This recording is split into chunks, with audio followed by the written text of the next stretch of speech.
Master Paramahansa Nithyananda. Namaste. Thank you. Namaste. Very nice to have you here at KPFK. Thank you. To come and visit us in the studios. Thank and, you. To be with us is an honor. Thank you very much. I'm curious about the name. I think in the West, many of us, we hear Paramahansa, we know of Yogananda. Paramahamsa means person who is liberated. There's a small, beautiful, metaphysical explanation, idea. The Paramahamsa bird lives high in the sky, and when it lays the eggs, the egg hatches and becomes a bird before it reaches the ground, and the small bird flies back to the mother without touching the ground. Same way, the souls who land on the body before the sexual maturity, before the age of 14, if they achieve spiritual enlightenment and spiritual experience, they never become human beings. They go back to the same space from which they came. Only their shadow falls on the ground, on the lake or on the water or on the planet Earth. So this kind of beings are called Paramahamsas. Just like a swan, it's literally translated, great swan. Swan, when it lays the egg, it does not reach the ground. There are special kind of swans. Maybe it's a metaphysical example. So, Paramahamsa is a person who has never touched human space. He may be living in the human body, but he never experienced himself as a human being. He was continuously having the spiritual experience that he is a spiritual being. Literally, it means liberated one. And Nithyananda? Nithyananda means eternal bliss, who is always in eternal bliss. Ananda is bliss. Familiar with Ananda. Ananda means the excitement or intense experience which does not come down, which is always there. So, Nithyananda means eternally blissful. How old were you when you became interested in spirituality, and were you always felt a calling? It was 3 years. When I was 3, I was chosen by a master from who was living in my native place, and he started training me in physical exercises like yoga and all these science which is related to body. And slowly he created interest in me. To tell you honestly, it is he who inspired me. When I saw a wonderful being like him in front of me, I was inspired, naturally started working towards these great spiritual truths. And the thirst or quest in me started when I was 7. And I started seeking, and I really felt that I should also experience the same space in which he is living.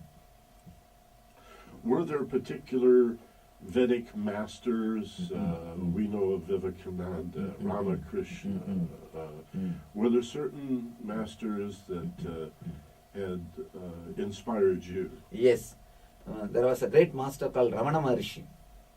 He lived in South India. His disciples have inspired me, and I was inspired by his teachings also. I have never seen him. He passed away in 1950, but his teachings have inspired me, and his disciples who became enlightened, they inspired me. May I tell you? Of course, when I was 15, I had a lot of inspiration from Ramakrishna and Sharada Devi also, but the first inspiration was Ramana Maharshi. Ramana Maharshi. You might have heard about him. I have. One of my favorite. I am born and brought up in his place. Are you? Oh, yes. In India? In India, Arunachala. That place is called Thiruvannamalai, Arunachala. I am born and brought up at his feet. So would that be in the south or the north? In South India, India, Tamil Nadu. Yes, there's a quotation that I can only paraphrase, but I love it, and I use it almost daily, about either covering the world with leather or simply wearing shoes. And I was, that's so wise, because many times even if it's a political sense or a spiritual sense, we want to change the world so that we can benefit. But it is impossible thing.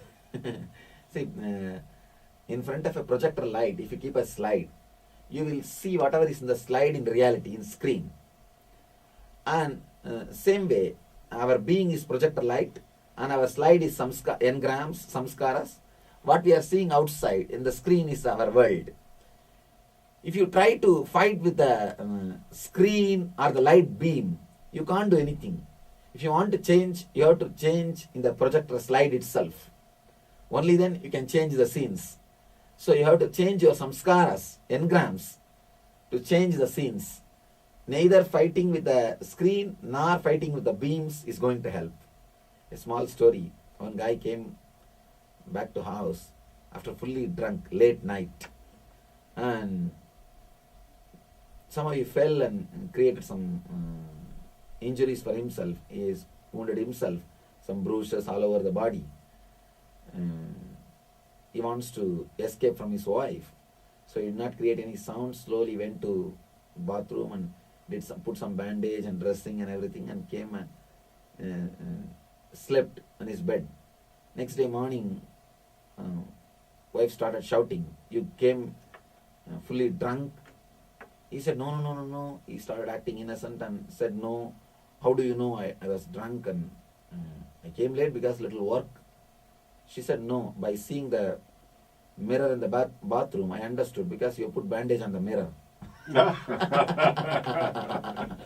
So we are all trying to put bandage on the mirror, not on our face. So peace in the world so that we might enjoy some personal peace of mind would be backwards. Yes, sure. How do we create the inner peace that we then give to the world? First thing, as long as you are clutched with the body and mind, you will never be able to experience peace.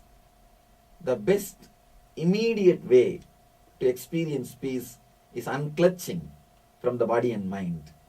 See, constantly the thoughts are moving in your inner space. The very process, every time, every moment you are getting a new thought, shows that you can unclutch from the earlier thoughts. That itself is a solid proof that you have capability and power to unclutch from your thoughts. See, constantly a new thought is replacing the old thought. So this shows your inner space can't be corrupted by any single thought. You have the ability, capacity to unclutch from the earlier thoughts. So understand this one thing and have confidence. Unclutch from what you call as your mind. All we need, you might have heard unclutch 1,000 times, but you would have never had a confidence or courage that it is possible by you. Now this very truth, that each thought is replacing the earlier thoughts, shows that you have ability, you have capacity, you have power to unclutch. People come and ask me, "Swamiji, how to unclutch when I am caught in fear, when I am caught in serious emotions?" I tell them, even when you are caught in fear, if you get a thought of having a cup of coffee, it means already the fear has left you. That is why you are having the thought to have a cup of coffee, to have a cup of tea. So that very idea, that very thought, that let me have a cup of coffee, has already replaced the fear. It may be serious fear, serious emotion. Cup of coffee is enough. Thought to have cup of glass of water is enough. It is simply possible to unclutch whatever you may think as a serious or dangerous emotions. One more important thing. We are again and again remembering our failures. That is why we don't have confidence that we can unclutch. We can disconnect. Unclutch even from the earlier failures. Simply unclutching is possible. Unclutching is your very nature. This, also in the West, we hear the word detachment. But if we approach, as we approach, in a meditation, an attempt to detach, to unclutch, as you say, from our thought stream, doesn't that bring up a certain anxiety of its own for a lot of us? I mean, Certainly. it seems to me that in my own practice, I've meditated 30 years, many different kinds of meditation. I've settled into a practice now. I still am resistant at times. For meditation. Yes, resistant to simply letting go of that See, chatter in my mind, as if I'm so identified with my thoughts that to let go of them feels uncertain. The difficulty is, man feels lonely without his depression and worries. The depression and worry, all these things have become such an intimate enemies. They are enemies, but they have become so intimate. You feel that known devil is better than unknown angel. So we talk about a comfort zone, but you're talking about we're familiar with our pain. That's all. We know our sadness. Yeah. Now we feel that we are losing our identity if we lose the so-called worries and inner chattering and all those things. Yeah. That's what you see. All of us know there is a space without thoughts, but people who get the courage to jump into the face become enlightened. People are just reluctant.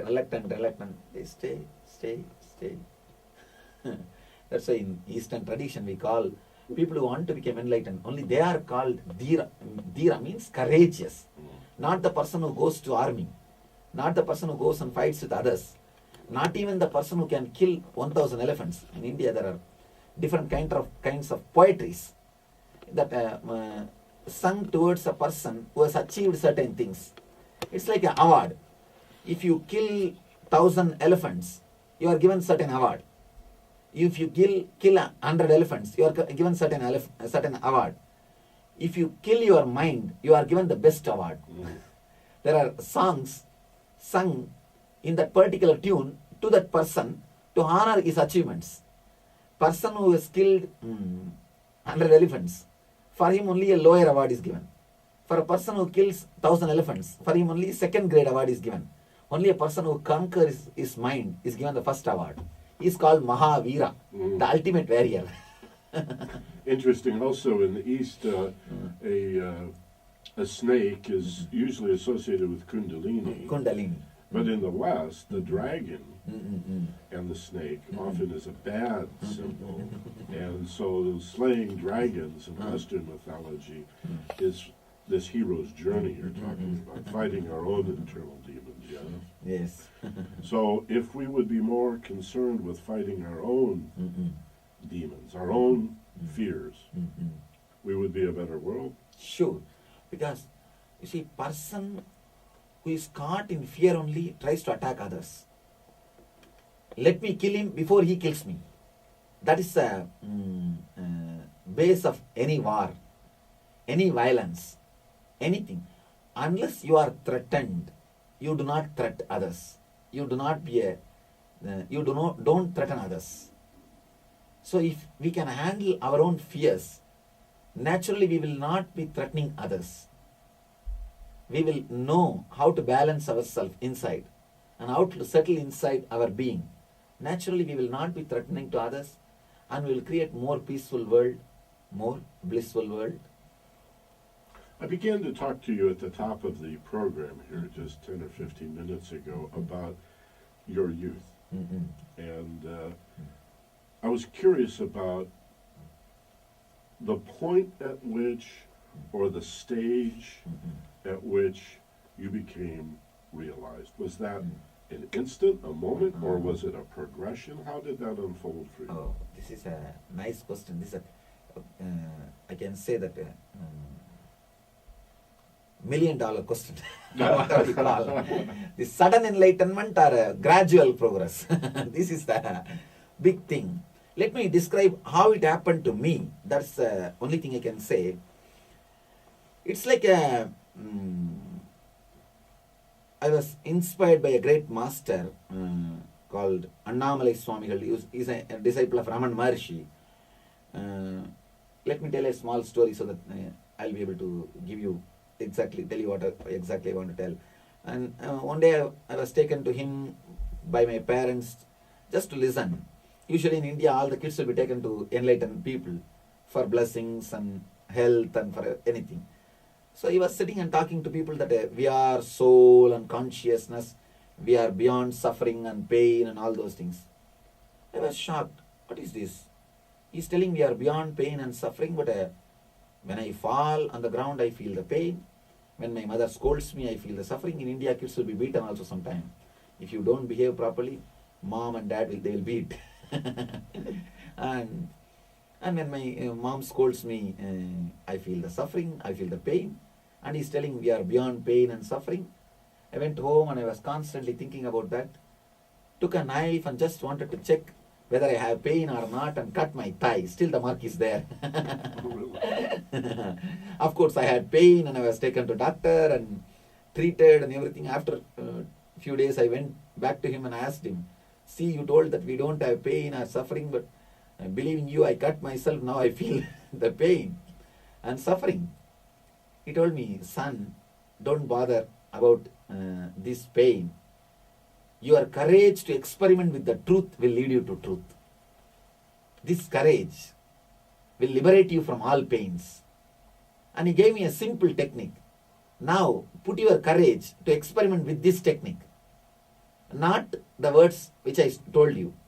Now, experiment with this technique. From where the pain is rising in your body, where you are experiencing pain in your mind, where you are experiencing suffering, just go into that source.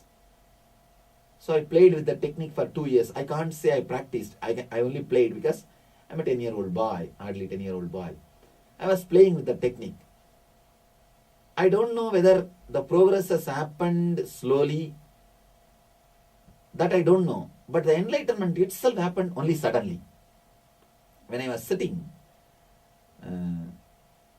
in a lonely place, it was an evening, Buddha Purnima. That was Buddha Purnima. Purnima, full moon day when Buddha became enlightened. Actually, I do not know that day that it is Buddha Purnima. Only later on I came to know about that. It's a coincidence. It was evening. I was sitting on a rock, on the hillock where I was born. That place is a hillock. I was sitting. Suddenly something opened in me. I was able to see all 360 degree. Understand? All 360 degree at a time. Front, side, left, right, back. All 360 degree. Up, low. Not only I was able to see, I was able to intensely feel connected. Whatever I am seeing is me. Understand? Now when you are seeing me, you feel connected to me. Positively or negatively. You always feel connected to whatever you see, positively or negatively. You create an idea. In that case, I felt deeply connected, neither positive nor negative, just as me. See, our positive connection is love, negative connection is hatred. In that experience, I neither had love nor had hatred. Just intense feeling of connected that everything is me. A complete 360 degree vision means was able to feel and the deep connection that it is me. Just like how I feel that I am present inside my skin. How you feel you are present inside your skin. Would you call that unity or harmony? Maybe. I don't know the word unity or harmony. Because in Sanskrit we call sakshatkara. Means the becoming one. One. So I don't know the right word in English, unity or harmony. Well, probably unity. Unity. We need many words. See, how you feel you are alive inside your skin, same way I felt outside my skin also, with the same intensity. So that was the experience which turned the whole life upside down or downside up, whatever you call. That was the great inspiration. It was like a bliss fever. Another one thing, bliss fever. It was just an intense bliss fever. So started working towards that experience to retain it forever.